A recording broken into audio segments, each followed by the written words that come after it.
Bonsoir ou bonjour à chacun et chacune d'entre vous. Aujourd'hui, une petite étude ou réflexion sur l'énéagramme. Et qu'est-ce que c'est exactement l'énéagramme?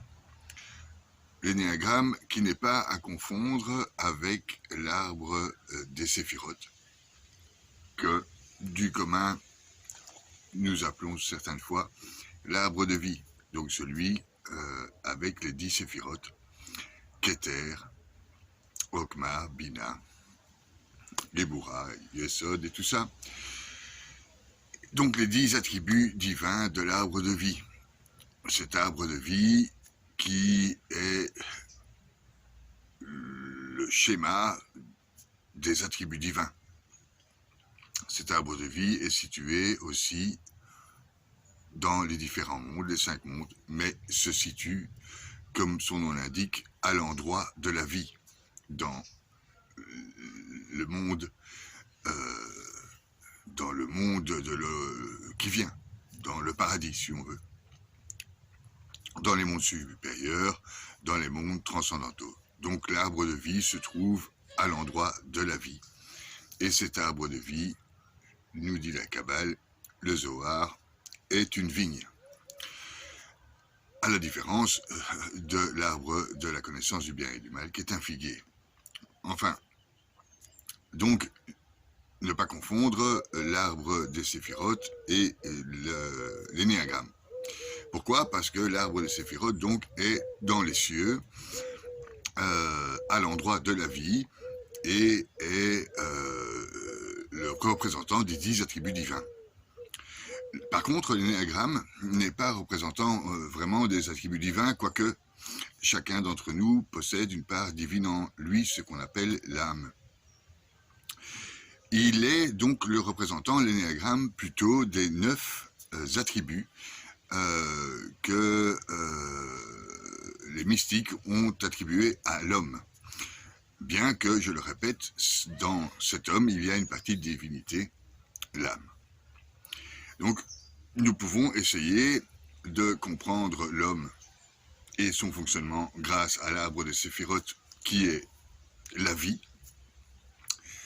Et on peut aussi essayer d'apprendre notre fonctionnement avec ce schéma de l'énéagramme, qui n'a rien du tout à voir avec l'arbre de vie, mais qui est un diagramme plutôt de la psychologie humaine.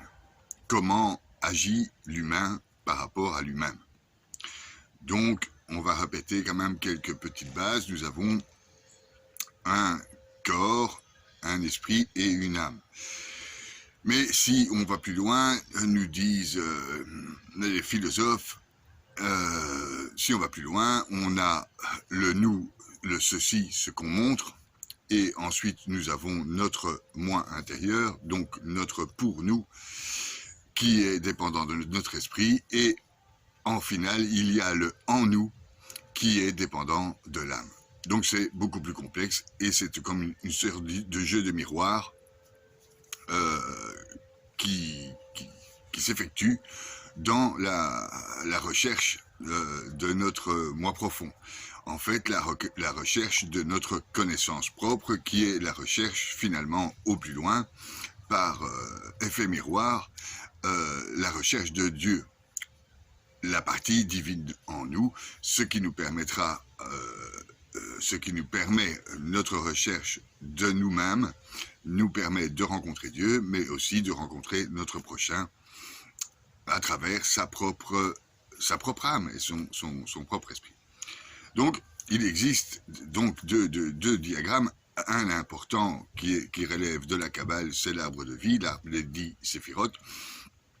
Et alors, l'énéagramme, qui est aussi un schéma de la recherche de notre moi profond, ou la recherche tout bêtement de Dieu, du fait que notre moi profond, notre âme, se dirige vers Dieu, l'unité de Dieu. Et donc, en fait, l'énéagramme va aussi, grâce à la recherche de nous-mêmes, nous rapprocher de Dieu et du prochain, par l'unité que nous formons tous ensemble, toutes les âmes ensemble, nous formons une unité. Le fait de se rechercher, de trouver son jardin intérieur, permet de trouver et de comprendre le jardin intérieur de l'autre.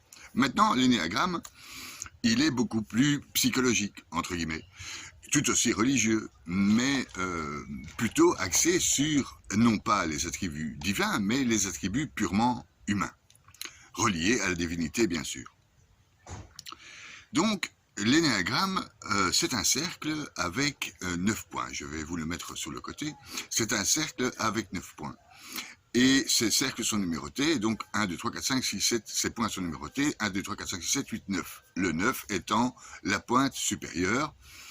Et ce sont ces 9 points, comme dans l'arbre de Séphiroth, sont les attributs, mais de notre divinité humaine, si vous voulez. À la différence donc de l'arbre de Séphiroth, qui lui en possède 10, qu'Éther, la couronne qui est Dieu. Et comme nous étudions donc l'énéagramme, nous n'allons pas parler de Dieu, mais de la partie divine qui peut se développer grâce à Dieu en nous. Donc, si vous regardez bien l'énéagramme, et je vais vous demander, si vous voulez convenablement suivre cette réflexion, de prendre un papier et un bic, ce sera plus simple, parce que ce que je vais vous dire, je n'ai pas de tableau, donc ce que je vais vous dire, je vais vous demander, si vous voulez réellement comprendre comment ça marche un énéagramme, de prendre note. Et donc de faire le schéma que j'ai ici à côté de moi, en chiffrant donc 1, 2, 3, 4, 5, 6, 7, 8, 9, comme indiqué sur le diagramme. Maintenant, vous voyez donc qu'il y a 9 points dans cet énéagramme et des flèches qui vont d'un point à l'autre. Bien. Alors, comment expliquer cet énéagramme? L'énéagramme, si vous voulez, nous sommes faits de poussière d'étoiles, du cosmos, tout ça. Donc, nous sommes faits d'atomes. Qu'est-ce qu'un atome? Un atome, c'est un noyau avec des électrons qui tournent autour. Bien, mais ces électrons qui tournent autour du noyau, ils bougent, ok? Tout le temps, ces électrons bougent. Et c'est ça que représente en fait l'énéagramme. Il faut bien se mettre dans la tête que rien n'est figé. Rien n'est figé dans l'absolu. C'est-à-dire que nous ne sommes pas figés dans une attitude. Nous ne sommes pas qu'une image de ce que nous sommes. Nous ne sommes pas ceci. Nous ne sommes pas un objet. Nous sommes un moi profond, un en soi, etc. Et nous sommes aussi une partie divine. Au plus loin nous allons. Donc nous sommes toutes ces choses. Et donc cet énéagramme, on peut le comparer, si vous voulez, donc à cet atome qui est avec les électrons et les protons et les noyaux, et ça bouge. On n'est donc pas figé. On n'est pas figé dans la paresse, des fois on est paresseux, on n'est pas figé dans la colère, on n'est pas figé dans la jalousie ou je ne sais quel autre point de notre psychologie humaine. Donc vous voyez donc 9 points sur cet énéagramme. Alors, je vais commencer donc noter. Je vais commencer donc par décrire ces 9 points en termes de péché. Donc je me relie toujours, il faut savoir que l'arbre de Séphiroth et l'énéagramme, c'est quelque chose de religieux. Donc c'est pas un outil de magie ou quelque chose comme ça, c'est un outil qui nous permet de nous rapprocher de Dieu.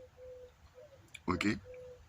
Donc, je vais toujours faire rapport à la Bible. C'est une évidence du fait que ça a un rapport direct avec Dieu, avec notre âme et avec la Bible qui est, si vous voulez, le mode d'emploi de notre existence, de ce que devrait être notre existence vers Dieu. Donc, j'aurais dit, vous avez 9 points sur cet énéagramme que vous numérotez le 1 en dessous de la pointe. Vous voyez comme un triangle. Oui, et ça, c'est la pointe, c'est le 9. Et ensuite, vous faites 1, 2, 3, 4, 5, 7, 8, 9. Et on va parler des péchés. Le 1, c'est la colère. Le 2, donc en dessous, là, c'est l'orgueil. Le 3, c'est le mensonge. Le 4, c'est l'envie. Vous allez en dessous. Le 5, c'est l'avarice. Le 6, c'est la peur. Le 7, la gourmandise, le 8, la luxure, et à la tête de 7 points, à la tête, c'est la paresse. Donc, nous voilà avec un énéagramme qui représente, si vous voulez, les 7 péchés capitaux plus 2. Le mensonge et la peur. Et nous avons aussi un énéagramme, donc je vous demande toujours de prendre note, vous pouvez relire la vidéo afin de noter, si vous voulez, toutes les possibilités d'énéagramme. Donc toujours bibliquement, du côté des vertus. Donc il y a 7 vertus dans la Bible, il y en a ici 9, donc 7 plus 2. Donc pour les vertus, le 1, donc le 1, c'est la sérénité. Le 2, c'est l'humilité. Le 3, l'authenticité. Le 4, l'équanimité. Le 5, le détachement ou le non-attachement. Le 6, le courage. Le 7, la sobriété. Et le 8, l'innocence. Et qu'est-ce qu'était la tête de la pyramide ou du triangle? C'est l'action juste. Le 9. Donc vous voyez donc cet énéagramme que j'ai là en schéma, et vous voyez qu'il y a des flèches. Et donc vous suivez les flèches. Par exemple, si vous êtes serein, vous avez une flèche qui mène de la sérénité à la justice ou l'équanimité. Et si vous êtes serein, l'étape d'après, ce sera être équanime. Et si vous êtes équanime, l'étape d'après, ce sera humble. Parce que l'énéagramme fonctionne comme l'atome. Il bouge tout le temps. Il faut donc se retirer de l'idée que nous sommes un être figé. C'est le regard de l'autre, et par nos attitudes, qui nous fige dans une sorte d'image. Nous sommes ceci. Donc j'ai des longs cheveux, des boucles d'oreilles, je suis un peu rock'n'roll, donc j'ai toutes les attitudes de ce qui va du côté rock'n'roll. C'est évidemment très restricteur. Je ne suis pas que rock'n'roll, je suis aussi religieux. Donc si je suis religieux, vous allez constater un autre ceci, mais je ne suis pas que religieux. Je suis aussi artiste et poète ou rock'n'roll. Et donc, rien n'est figé. Rien n'est figé dans cet énéagramme, c'est bien ça qu'il faut comprendre. Pour essayer de se défiger, je m'explique. Il s'agit de trouver donc ce que les kabbalistes appellent le point zéro, le centre du cercle. C'est-à-dire de trouver l'équilibre. L'équilibre entre toutes nos péchés, entre toutes nos vertus. Voilà. Et donc c'est à ça que ça sert d'utiliser un énéagramme ou de réfléchir. C'est un outil de méditation, comme l'arbre de vie, l'arbre de Séphiroth, est un outil de méditation qu'utilisent les kabbalistes depuis l'an 25 après Jésus-Christ, ou encore avant. Donc en fait c'est un outil de méditation, afin de se retrouver en Dieu. Le but, évidemment, est l'unité, Erat, en hébreu, un, tu n'aimeras qu'un seul Dieu. Cette unité, donc, qui unifie toutes les vertus et qui unifie toutes les passions, ou les péchés. Il n'y a pas de bien ou de mal dans l'unité divine. Dieu veut notre bien. Il y a des mal qu'on appelle un mal, comme la maladie, etc., ou les épreuves qu'on peut rencontrer, c'est pas un mal, c'est juste un moyen que Dieu nous met à disposition, c'est une opportunité pour nous de grandir, de passer l'épreuve et d'aller vers cette unité divine. Donc l'énéagramme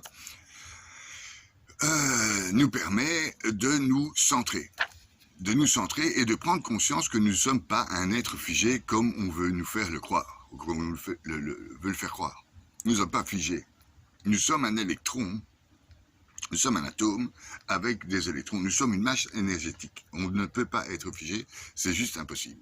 Donc, en fait, ce que vous voyez de moi est une masse énergétique. Il faut bien comprendre qu'il y a 90% d'énergie dans un atome et que nous sommes formés donc de ces 90% d'énergie. Ce que vous voyez donc est une énergie qui bouge et qui n'est pas figée, malgré ce qu'on veut nous faire croire. Tu es un salopard, un calorique, une jalouse, ou je ne sais quoi encore, une fainéante ou un fainéant. Et c'est donc un outil de réflexion, l'énéagramme. Comme l'arbre de vie est un outil de réflexion, à la différence que l'arbre de vie est un outil de réflexion sur les attributs divins, et l'énéagramme est un outil de réflexion sur les attributs humains qui nous permettent d'avoir un équilibre, un centrage pour le un, l'unité divine. L'unité divine qui est exactement l'unité avec le cosmos, l'unité avec son prochain. Il existe 2 commandements dans la religion chrétienne. Tu n'aimeras qu'un seul Dieu et tu aimeras ton prochain comme toi-même, ce qui revient exactement au même. Donc s'aimer soi-même, c'est aimer Dieu et c'est aimer le prochain. Au plus on va être centré, au plus on aura facile à aimer son prochain et au plus Dieu nous enverra des grâces, grâce à l'Esprit, pour nous aider à ce centrage. Ce sont donc des outils de réflexion et rien de plus. À part que, soyons clairs, l'arbre des séphirotes relève d'un domaine beaucoup plus grand du fait qu'il a à voir avec la Kabbale, les kabbalistes, la Gematria, et qu'il est situé dans les mondes transcendantaux à l'endroit de la vie. Donc Dieu, entre guillemets, les attributs divins. Ce que n'est pas l'énéagramme. L'énéagramme est une réflexion sur la divinité que nous possédons en nous, notre âme. Voilà. Donc, ceci dit, vous voyez donc cet énéagramme est composé d'un triangle, essentiellement. Vous voyez un triangle. Nous avons, comme je vous l'ai dit, 3 grandes parties, le corps, la tête, l'esprit et le cœur. Alors, l'âme, c'est un peu réducteur, mais ce ne sont pas les attributs divins. Donc, quand vous regardez l'énéagramme, le point 9, là en haut, est le corps.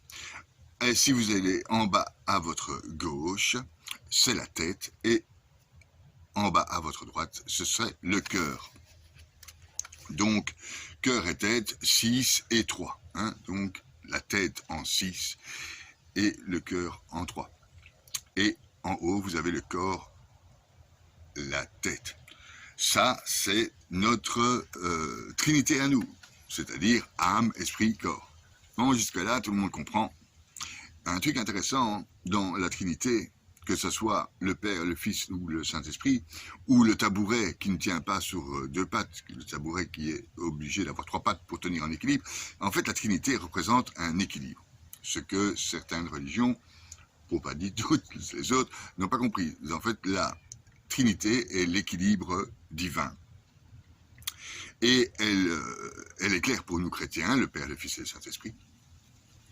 Donc le Saint-Esprit étant l'amour du Père pour le Fils et du Fils pour le Père. Mais voilà, on va s'arrêter là. Mais ce qui est marrant, c'est que la science corrobore, donc c'est comme cette histoire d'énergie et d'atomes, corrobore une fois de plus cette trinité entre corps, tête et cœur. Ça c'est pour nous spirituel, mais si vous divisez 1 par 3, ça fera de toute façon un chiffre infini dont la virgule est 3. Donc ce sera 1 divisé par 3, 0,33, jusqu'à l'infini. Donc c'est un nombre premier, cette trinité est l'équilibre parfait. Et donc c'est sur cette trinité que l'énéagramme se base et se construit. Voilà.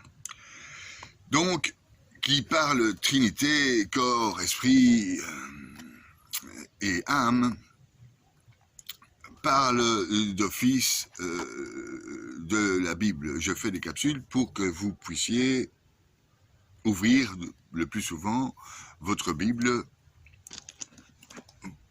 dans la vue d'aimer son Dieu unique, ou l'unité divine, qui mène à la paix intérieure et à l'amour du prochain.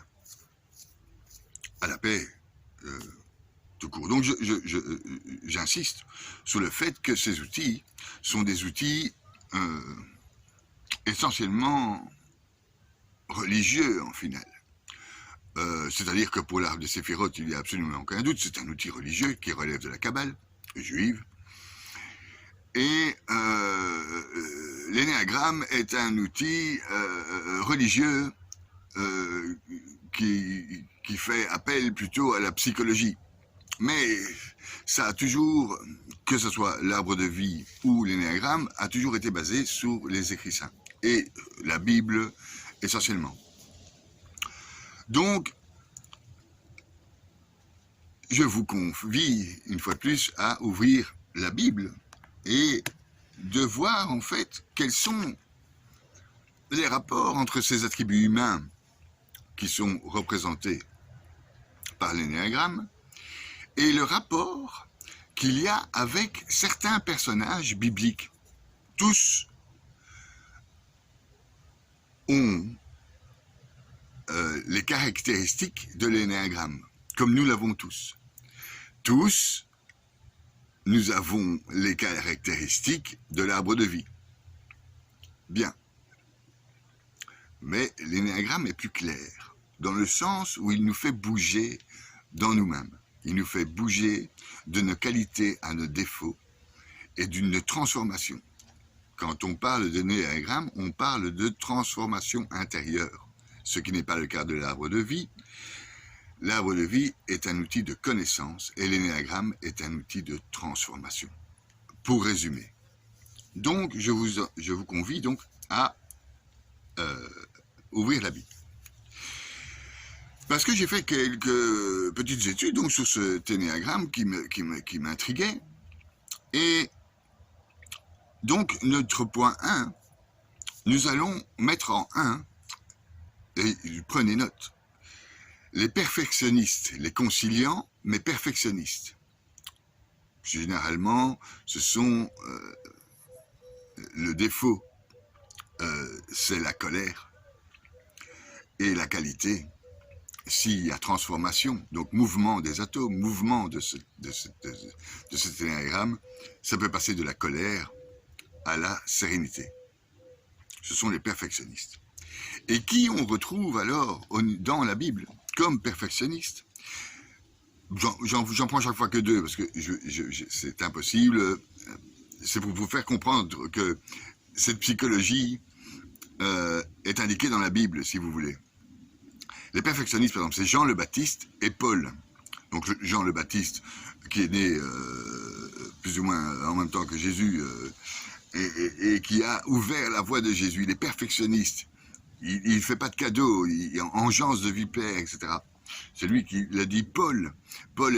Saint Paul est un juif pieux, mais vraiment, il respecte toutes les lois juives, il persécutait les chrétiens, et à un moment, il a vu Jésus ressuscité, ça lui a ouvert les yeux, il a été aveugle, et ça lui a ouvert les yeux.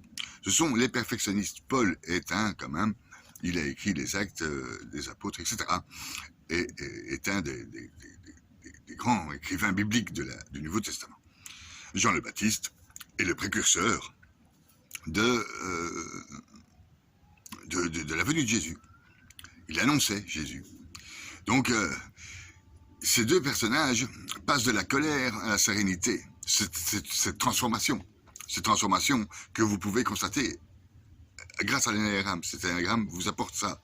Vous pouvez transformer donc votre colère en sérénité. En lisant l'histoire de Jean le Baptiste et en lisant l'histoire de Paul, vous pourrez avoir ce point 1, avoir un exemple biblique de ce que représente le 1 de cet énéagramme. Les psaumes qui sont attachés au point 1, j'en ai pris chaque fois que 2, parce que sinon je dois tout développer toute la Bible, c'est juste impossible, donc on en a pour 10 heures là, mais je vous dis pour le point 1 là, le perfectionnisme conciliant, c'est le psaume 1, le premier, et le psaume 17. Passons maintenant donc au deuxième point de l'énéagramme, que vous voyez là. Le 2, c'est les altruistes, toujours aussi conciliants. L'altruiste, donner. L'altruiste, celui qui partage, ça peut avoir comme défaut l'orgueil de partager. Et ça peut avoir évidemment comme qualité l'humilité de partager. Et nous avons donc dans la Bible l'histoire de Ruth et de Boaz, et que je vous invite à relire. Ruth suivait sa belle-mère qui avait perdu son mari, et elle voulait absolument aider sa belle-mère, etc. Et vient l'histoire, elle travaille dans un champ pour rien du tout. Boz, qui est le chef de la tribu, vient la rejoindre et aide Ruth à travailler, lui partage ses biens et va même jusqu'à partager sa vie, son bonheur et tous ses biens. Je vous invite à lire l'histoire de Ruth et de Boz dans la Bible, parce que c'est un bon exemple d'humilité. C'est un bon exemple d'orgueil, quelqu'un d'orgueilleux qui va vers je veux, mais qui veut donner et qui se transforme en humilité par ce mouvement d'atomes. Et donc c'est toute la Bible est comme ça en fait. La Bible n'est pas uniquement un outil de développement personnel, c'est un outil qui nous permet de rencontrer Dieu, l'unité. Mais nous ne pouvons pas atteindre l'unité si nous ne faisons pas une étude sur nous-mêmes. Tu aimeras ton prochain comme toi-même. Le plus simple, c'est s'aimer soi-même d'abord. Enfin, pas d'abord, mais je veux dire, si tu t'aimes toi-même, en parallèle, tu vas aimer ton prochain de la même manière que tu t'aimes.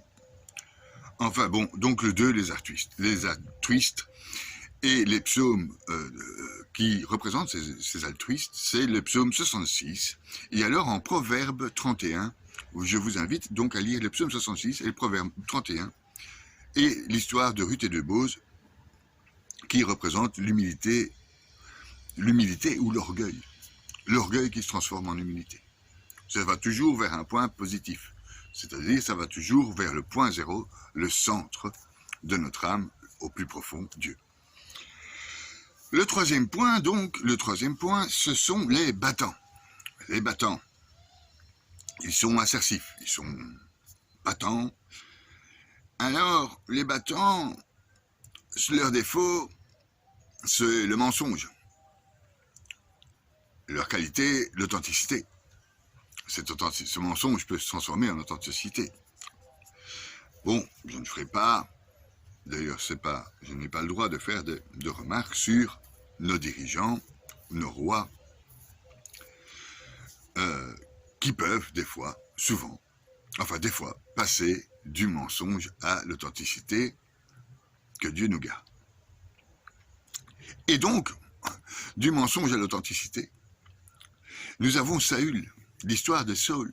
Saül, le premier roi d'Israël dans la Bible, qui passe du mensonge à l'authenticité, qui varie, qui bouge entre ces deux pendants. Et nous avons le roi David, qui passe de l'authenticité, lui, à l'authenticité. Il y a toujours un point commun, c'est le centre qui est Dieu, que ce soit dans l'arbre des séphirotes ou dans l'énéagramme. Le but, c'est de point zéro, le centrage en vue de la sainteté. Soyez saints comme je suis saint, a-t-il dit. Et donc, le point 3, c'est j'ai repéré le psaume 53 et Samuel 16. Et franchement, pour les battants, si vous êtes battant, lisez tout Samuel. Parce qu'en fait, ça n'arrête pas dans Samuel, cette histoire de mensonge et d'authenticité. Je vous invite donc à lire votre Bible et à suivre l'énéagramme dans votre développement personnel en vue de l'unité. Donc le point d'en bas, c'est les romantiques. Alors les romantiques, ils sont en retrait. Ce sont les poètes. Et les romantiques, ils ont tendance à la jalousie ou à l'envie, voilà. Et par contre, leur bon côté, ça mène à la justice, ça mène à l'équanimité. Et alors, cette poésie du romantique, cette jalousie qui mène à l'équanimité, elle est représentée dans la Bible par deux personnages absolument géants dans la Bible, qu'il faut absolument lire, le livre de Job et l'histoire de Marie-Madeleine, qui, vous le savez, était la femme qui a suivi Jésus pendant toute sa vie et qui l'aimait du tout au plus profond de son cœur. Donc, je disais, les romantiques, Son mauvais côté, c'est la jalousie ou l'envie. Et le bon côté, c'est la justice, l'équanimité. Être personne bien, Job est une personne bien, et Sainte Marie-Madeleine, vous le comprenez bien aussi. Donc le psaume 130 est le psaume qu'il faut lire quand vous avez lu l'histoire de Job. Vous allez aussi lire le psaume 130 qui est en connexe avec l'histoire de Job. Et si vous aimez Marie-Madeleine, lisez le psaume 45. Et donc ça c'est le point 4, c'est un représentant de ce point 4 de notre énéagramme. Donc je continue le point 5, donc le point à côté là. Aussi un personnage en retrait, quelqu'un qui se retire, ça peut être vous, votre ami, votre conjoint, votre fils et votre fille. Observateur, quelqu'un d'observateur, il est en retrait. Alors quelqu'un d'observateur, il peut être avare de parole, avare. Et son beau côté lui amènera le non-détachement ou le détachement. Il peut se détacher de cette observation. Grâce à Dieu, toujours grâce à Dieu. Je répète, Dieu est le guide. Dieu est votre guide dans vous, pour votre âme. Et donc Dieu, il ne faut pas perdre ça de vue, est le centre. Est le centre, donc c'est le noyau des atomes, si vous voulez. Bon, c'est mal dit, parce que Dieu est plutôt l'énergie que les atomes, mais le centre, c'est Dieu. Le but, c'est la révélation des mondes transcendantaux. Donc, je disais, l'observateur, le point 5, l'observateur qui est en retrait, il peut être avare, mais il peut aussi se détacher. Et alors, nous avons donc Nicodème. Je vous invite à relire la Bible, Nicodème, l'histoire de Nicodème, qui observe Jésus et qui se remet en question sur ce qu'il pense. C'est un juif aussi très pieux. Et il observe beaucoup en dessous de son arbre et Jésus lui dit, je te vois. Enfin, Nicodème, et alors les deux Joseph, le père de Jésus, qui est donc en retrait et observateur. On n'a pas entendu parler de Joseph dans la Bible. Et l'autre Joseph, le fils de Jacob, qui lui est observateur et qui passe donc, relisez donc l'histoire aussi de Joseph, le fils de Jacob, qui va en prison, enfermé par les Égyptiens, qui se retire donc, et qui fait preuve d'un détachement total quand ses frères qui l'ont trahi viennent le retrouver, ils pleurent. De Joseph, le 5, l'observateur, les deux Joseph, et Nicodème, qui rencontra Jésus. Relisez ces deux histoires, c'est des personnages bibliques qui vous aident à comprendre ou à vous aider si vous êtes un observateur. Le point 6. Le point 6, c'est les êtres loyaux. Ils sont conciliants, ils sont loyaux. Bon, alors il y a Pierre dans la Bible qui a trahi Jésus 3 fois, qui n'a pas voulu reconnaître qu'il était disciple, mais qui a changé, qui est devenu la clé de la porte, ou qui est devenu la pierre sur laquelle l'Église actuelle est bâtie. Nos papes, etc. Donc ils sont loyaux. Le défaut de ces gens, que ce soit les papes ou Pierre, c'est la peur. Et cette peur peut se transformer en courage.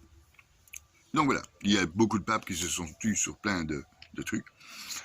Je ne vais pas faire de polémique, mais ça peut se transformer en courage. Les procès sur la pédophilie des prêtres, etc., ils ont peur, Pierre a une responsabilité énorme, et il la transforme en courage. D'ailleurs, Pierre est mort, crucifié à l'envers, comme vous le savez.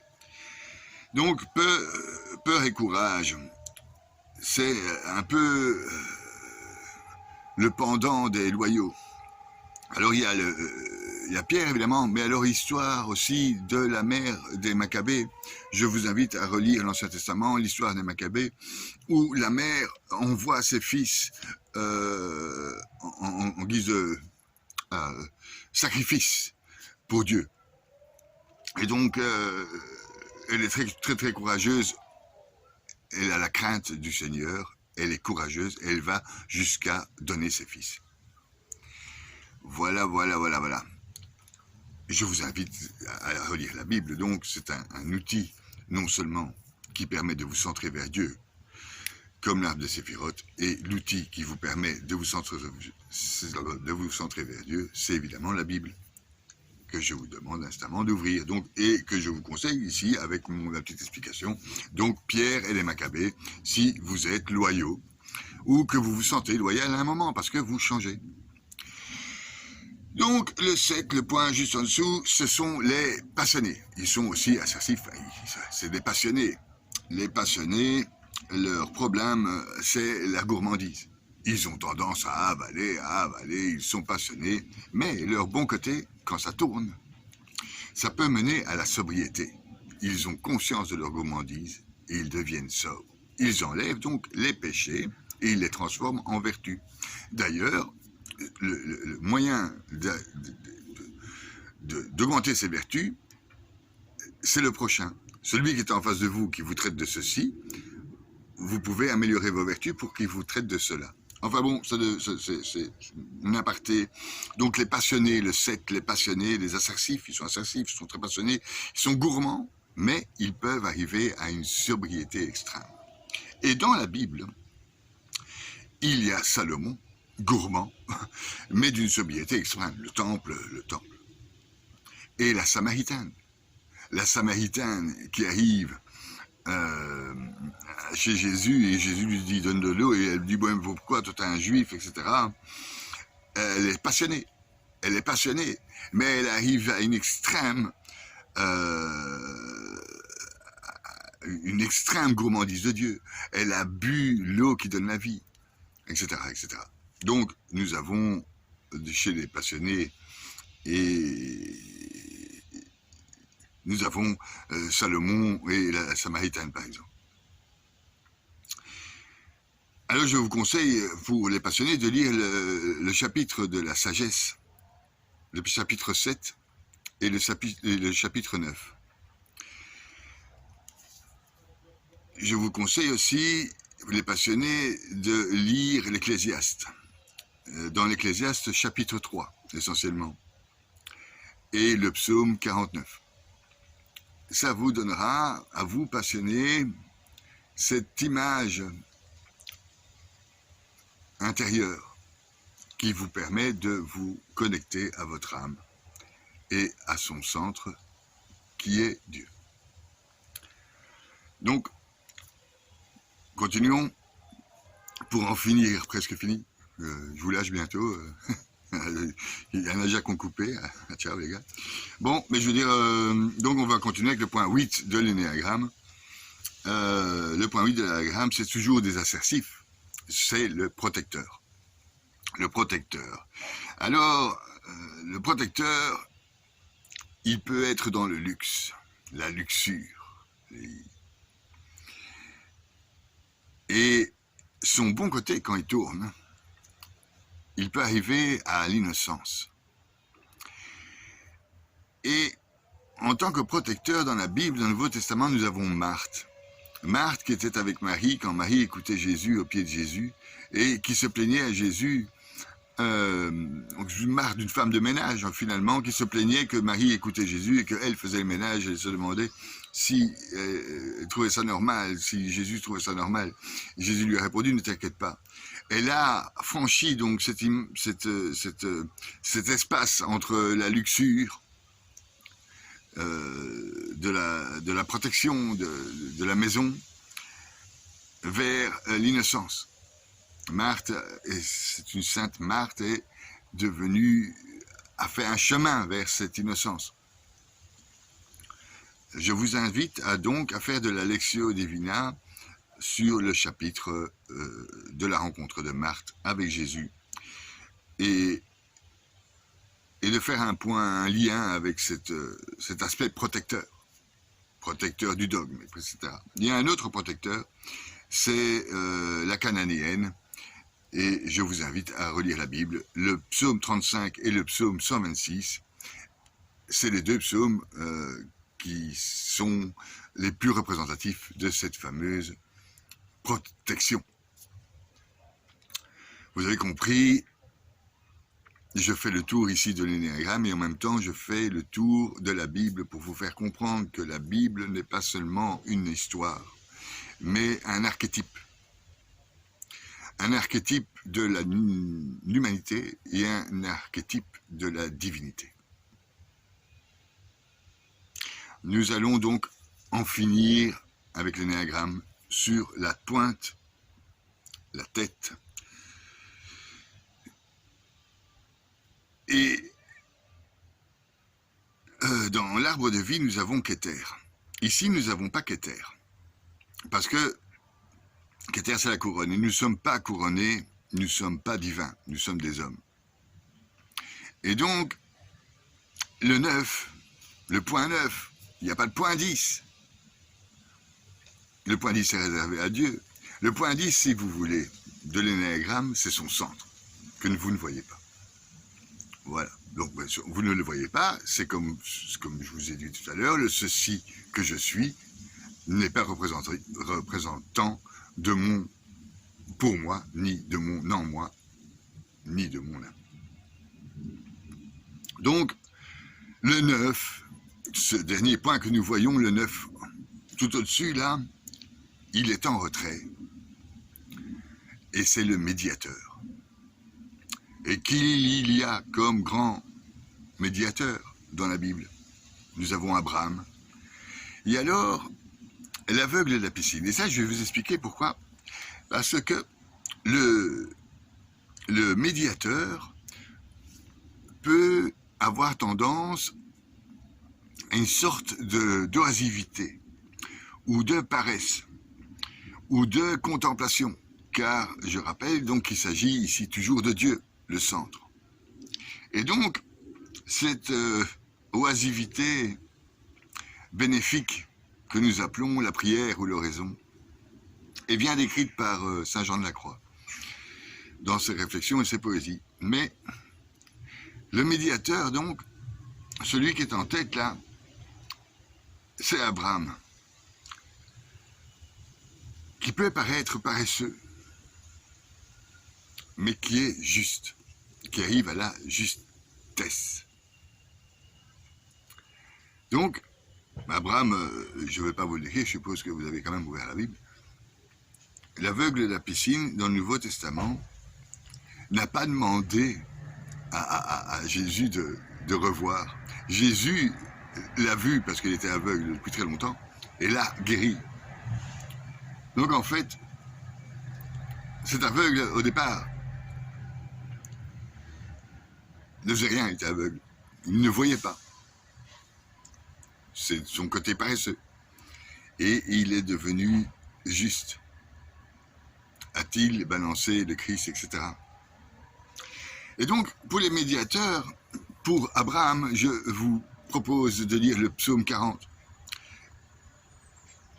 Et pour le ressuscité, enfin, ou l'aveugle qui revoit, le psaume 46. Voilà, j'ai fait le point de tous les points de l'énéagramme. C'est une réflexion, une cogitation. Et pour finir cette réflexion, ce n'est pas quelque chose de figé, c'est quelque chose qui bouge. Comme toute connaissance bouge, et surtout la connaissance de soi. Donc en fait, imaginez-vous bien donc ce noyau qui est l'unité divine, Dieu, et ces électrons, notre caractère. Notre caractère, notre ceci ou notre pour nous, qui tourne autour de notre âme, sans jamais vraiment la trouver, faute de recherche. Donc c'est une cogitation, c'est un outil de centrage. Comme l'arbre de vie est aussi un outil pour connaître Dieu. Tout ça ces deux outils sont centrés sur la Bible.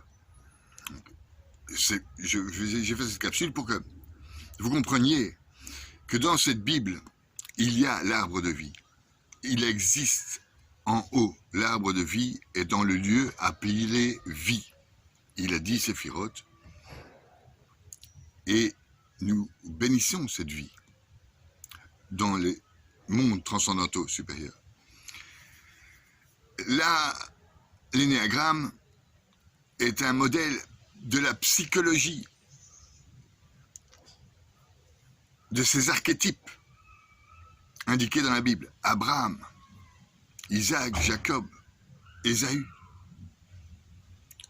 Joseph, Moïse, l'autre Joseph, Marie, Jésus, Pierre, Jean, etc. Ce sont des archétypes. C'est un moyen de réflexion, cet énéagramme vous guide dans ce fameux archétype que vous croyez être. Vous n'êtes pas un archétype fixe, vous êtes vivant et créé à l'image de Dieu, qui n'est pas un archétype. Donc, ces deux outils se réfèrent à la Bible. Ce ne sont pas des outils de magie, ce sont des outils de reconnexion avec soi-même, de reconnexion avec le cosmos et son prochain, et de reconnexion avec Dieu. Je vous embrasse, je ne sais pas si j'ai le droit, mais si j'ai le droit, je le fais. Et à la prochaine pour une autre réflexion. Je vous invite donc à relire la Bible et de penser donc à ces fameux archétypes. Je vous invite aussi à savoir dans quel point vous êtes dans l'énéagramme. Vous pouvez trouver des graphiques de l'énéagramme partout sur Internet et vous suivez ces flèches. Vous réfléchissez, c'est un outil de réflexion, comme je vous invite à faire de la Lectio Divina, de la lecture divine. Vous ouvrez votre Bible à un chapitre qui vous intéresse, ou même n'importe où, ce que certains appellent de la bibliomancie, que moi j'appelle de la Lectio Divina, et vous vous mettez dans un endroit calme, ou dans une église, ou dans un temple, et vous cogitez. Ce sont trois outils importants pour la cogitation. Évidemment, l'arbre de Séphiroth demande un peu plus de courage, parce qu'il y a déjà beaucoup de choses écrites depuis l'an 25 après Jésus-Christ, dans le Zohar et chez tous les rabbins kabbalistes. Maintenant, l'énéagramme est plus simple. Il est plus simple, il a été souvent utilisé par les prêtres soufis dans la religion musulmane, et souvent utilisé donc dans la partie gnostique de la religion, si on ne peut pas dire que l'identique pour l'âme de Séphiroth, qui n'est pas du tout gnostique, lui, par contre, du fait qu'il se rapporte directement à la Kabbale, c'est-à-dire aux études bibliques et à la Gamétria. Ce qui n'est pas le cas, donc, de l'énéagramme. Voilà. Si vous avez des questions, si je peux approfondir, si vous voulez que j'aille plus loin sur tel type ou tel type, que ce soit l'énéagramme ou l'arbre de Séphiroth, ou un point sur la religiosité en général, envoyez-moi un petit message en dessous et j'y réfléchirai, je ne sais pas répondre à tout, et voilà. J'espère que ça vous a plu, j'espère que vous avez quand même pris note de ce que j'ai dit avec votre petit crayon, vous avez repassé en arrière et que vous vous êtes posé les bonnes questions sur les bonnes questions à se poser. Allez, au revoir, à plus.